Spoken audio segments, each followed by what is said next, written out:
It was supposed to be a quiet weekend at my lake cabana, much-needed break from the chaos of work. Tucked away in a peaceful corner of the woods where the only sounds were birdsong and the gentle ripple of the water. I'd barely unpacked when I noticed a luxury SUV pulling up to my private driveway. Out stepped a teenage boy, maybe 16 or 17, followed by a woman in designer sunglasses and a scowl that could slice through stone. I didn't think much of it at first, till the boy marched up like he owned the place and said, "My mom says this cabin belongs to me now." I blinked, thinking it had to be some kind of joke, but the woman who I later found out was the local HOA president wasn't smiling. She walked up, crossed her arms, and told me her son had picked out my lake cabin, and that I needed to hand it over to avoid complications. That's when I realized this wasn't a prank. It was entitlement on a whole new level. I calmly told her she was mistaken and that this was my legally owned property, not up for negotiation. Her response: she pulled out her phone and called the cops on me, claiming I was trespassing on her son's future investment. What she didn't know, what made this entire situation head straight for chaos, was that I am the police chief. And the moment those officers showed up, well, let's just say things took a turn she never saw coming. You won't believe what happened next when authority, entitlement, and a web of lies all collided by the lake. This wasn't just a misunderstanding, it was a showdown. And what unfolded after that call changed the whole neighborhood's view of their HOA queen. Stick around, because this is where it gets real. The officers arrived within minutes, tires crunching over the gravel as two squad cars pulled up to the edge of my property. I recognized both of them, instantly rookies I had personally trained just months ago. They stepped out, confused but professional, clearly trying to make sense of the strange call they'd just received. Karen, standing tall with her clipboard in hand like she was running some neighborhood committee meeting, strutted up to them and pointed at me like I was a squatter. "That man," she said confidently, "is refusing to vacate our property. My son picked this lot weeks ago. The HOA has rights here." I stayed silent for a moment, just watching their reactions. The younger officer looked unsure, glancing between her and me, but the other one, he knew exactly who I was. You could see the realization hit him like a freight train, though he kept his face composed. I gave him a small nod, letting him know to play along for now. I needed to see just how far she'd go. Now, here's where it got interesting. Karen wasn't just anyone. Turns out she was newly elected HOA president in a neighborhood 5 miles away. She had a reputation for pushing property boundaries and manipulating newcomers with fake policies. Her son, spoiled and smug, clearly thought this was just another thing mommy could bulldoze through for him, as they kept rambling about how the cabin should have been listed under community control. I stepped inside briefly and pulled out the land deed registered in my name for over 8 years. I laid it down on the patio table like a royal flush, but Karen didn't back down. She doubled down, accusing me of fraud and even saying she had a legal team on standby. At that point, I knew this wasn't just delusion, it was something deeper. And I had a feeling things were about to escalate in ways none of us expected. Karen's tone got sharper with every word, like she thought yelling louder would make her story more believable. The officers stood awkwardly as she waved around some HOA bylaws, none of which had anything to do with my private lake cabin.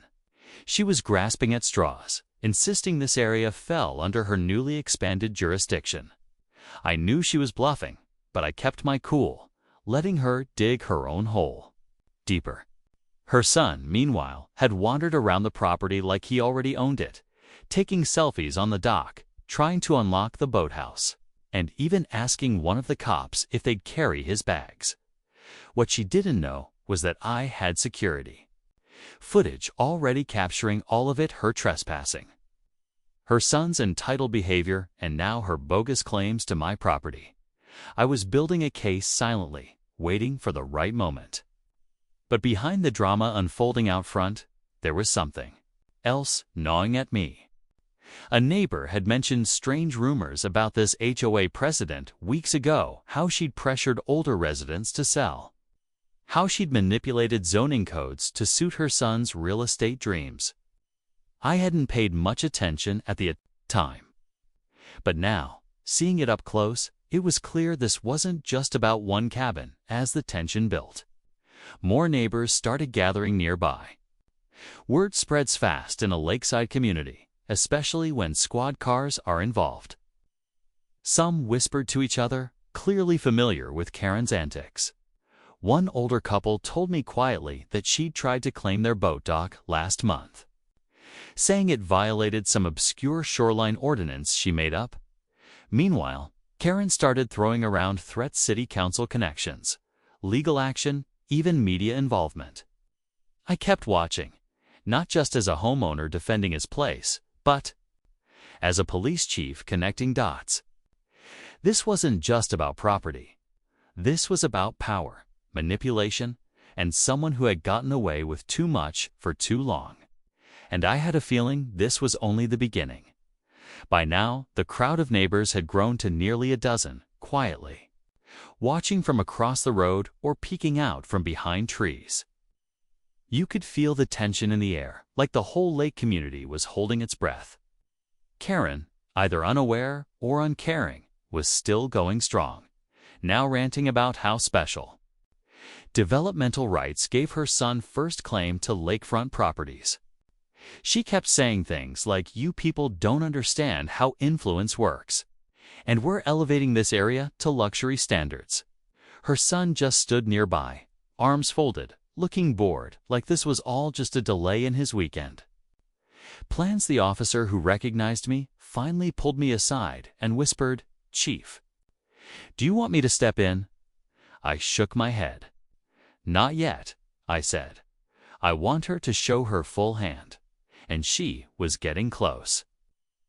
Karen demanded to be let inside the cabin for inspection, claiming it was unsafe for future residents. When I calmly said no, her son muttered something about breaking in anyway. That's when I stepped forward, not as a cabin owner, but as law enforcement. But before I could even speak, Karen pulled out a folder and began waving documents in the air like they were court orders. "These are preliminary claims. My attorney's submitting them Monday. You'll be evicted by the end of the month," she barked. "But those papers." I glanced at them. Nothing but HOA letterhead and a few photocopies of bylaws that had nothing to do with this property. It was smoke and mirrors. Still, it stirred up enough doubt in the crowd. A few neighbors started murmuring, unsure what was true anymore. That's exactly what Karen wanted: confusion, hesitation, control. At that moment, a new car pulled up, not a squad car. A sleek black SUV with tinted windows. Karen's face shifted slightly when she saw it. She hadn't expected company. Neither had the first, but I had a strong feeling whoever stepped out of that vehicle was about to tip this standoff into something much bigger. The black SUV came to a slow stop, engine humming as the door opened. A man stepped out, late 40s, polished suit, crisp posture, and that unmistakable look of someone used to winning. Karen's confidence wavered for the first time. She stiffened, quickly smoothing her hair and walking over to greet him. But her smile didn't reach her eyes. I watched closely. Whoever this guy was, he wasn't just a lawyer. He wasn't holding files or a briefcase. He was scanning the scene, clocking every one of the police officers, the crowd, me. Then he spoke. "Is there a problem here, Chief?" His tone was casual, but pointed. That's when it hit me. I knew his voice. Thomas Granger, a high-powered land developer with a reputation for cutting corners and greasing the right palms to get what he wanted. He'd been involved in a controversial development case just outside our county last year. He and Karen were connected. That changed everything. Karen jumped in before I could respond. Suddenly, all charm. Thomas is here as a consultant. Nice. Backing my son's property acquisition. We're working on revitalizing this area, making it premium. You understand, right? Progress. She said it like she was offering me a chance to step aside and thank her. I said nothing at first, just stared at her while my mind raced. If Granger was involved, this wasn't just a case of one entitled woman trying to bully a cabin owner. This was a scheme something bigger. It's a plan to quietly take over lakefront properties and flip them into luxury retreats, probably without the city's full knowledge. Karen wasn't just playing HOA president, she was being used as a front, and now it wasn't just about keeping my cabin. It was about exposing a larger land grab disguised as community improvement. The kind of thing that could displace people, rewrite zoning laws, and change the lake forever. I looked over at the officers, both of them tense now, sensing the shift. This wasn't just a neighborly dispute anymore. This had become a ticking time bomb. I stepped forward, calm but firm, and looked Granger dead in the eyes. Thomas, this is private property, and you're trespassing. Unless you're here as legal counsel, you have no business being on this land. Karen's face tightened. Her smirk gone. She opened her mouth to argue, but I raised a hand and turned to the officers. I'd like you to escort both of them off the premises. I'll be filing an official report. Granger narrowed his eyes, clearly trying to read the situation. He wasn't used to being challenged, especially not in front of an audience. But the rookie cop stepped forward, confident now. Sir, we've verified this property belongs to the chief. We're going to have to ask you and your associates to leave. Karen exploded. You can't do this. I have plans. My son, he was promised. No one promised him anything. I said sharply. What you've done is attempt to intimidate homeowners and misuse your HOA role to run a scam. And now? You've done it in front of law enforcement, witnesses, and on camera. I turned toward the house, then pressed a button on my phone. Footage from the cabin's security cameras streamed onto the screen, a full timeline of their trespassing, threats, and phony documents. The crowd behind us gasped. Even a few of Karen's past supporters stepped back, clearly distancing themselves. Granger clenched his jaw, pulled out his phone, and silently walked toward his SUV. Karen, now panicking, tried one last desperate plea. I was just trying to make this place better. I thought we could all benefit. But the final twist came as I handed the officers not just the security footage, but a copy of a whistleblower complaint. Turns out, I had already been investigating Granger for quiet land takeovers in surrounding counties. Karen's cabin stunt. It tied perfectly into a wider case, one the state was now fully involved in. As they drove off, the lake was quiet again. The sun dipped lower, painting everything gold. The neighbors who'd once watched in silence now gathered closer, finally understanding what almost happened and how close they came to losing more than just a view in the days that followed. The lake community finally started to breathe again. Neighbors who had been hesitant to speak up before began sharing their own stories. How Karen had threatened them with made-up rules. How Granger's team had offered cash deals under the table. How people were too afraid to question the so-called new vision for the lake. It all started to make sense, and piece by piece, the truth came out. I filed the footage, testimonies, and evidence with the proper authorities, and within a week, the state opened a formal investigation into Karen and Granger's dealings. Karen was removed from the HOA board. Her son didn't get his lake cabin or anything else he'd expected. Granger, on the other hand, went silent.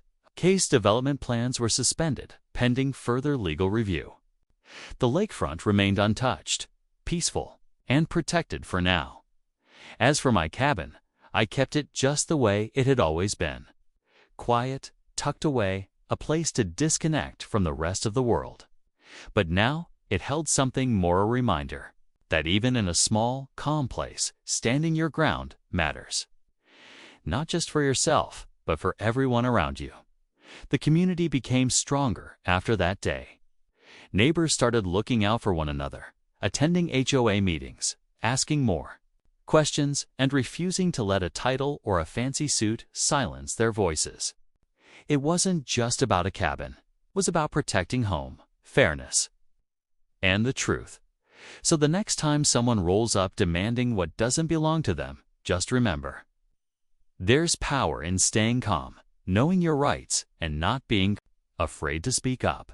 Because sometimes the quietest places face the loudest battles. And when they do, it's up to good people to stand tall.